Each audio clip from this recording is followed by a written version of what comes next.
Aujourd'hui, au XXIe siècle, quand on fait une école, je pense qu'une école c'est un lieu d'apprentissage, c'est un lieu d'éducation, donc elle doit avoir valeur pédagogique dans sa construction, dans sa conception. Donc dans la problématique de l'eau sur le plan qualitatif et sur le plan quantitatif, il nous a paru important de proposer pour cet établissement des toilettes sèches.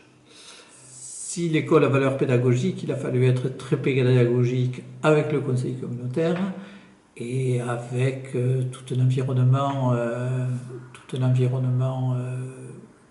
sociétal pour faire comprendre qu'il n'y avait aucun risque sur le plan bactériologique, même qu'il y avait des avantages, et que c'était un intérêt aussi sur le plan environnemental dans les problématiques de l'eau, quantité, qualité. La plus grosse difficulté, c'était de vaincre l'idée de pas mal de délégués communautaires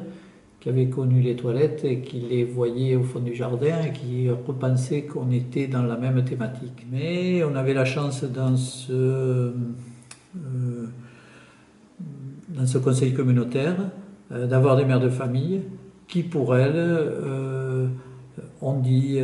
fortement que ça leur paraissait pas du tout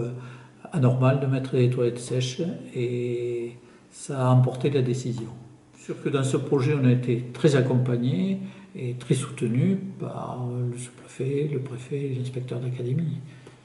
et le conseil général. L'inspecteur d'académie était favorable et disait que c'était l'école du XXIe siècle et que ce qui paraissait exceptionnel aujourd'hui sera la règle dans quelques années.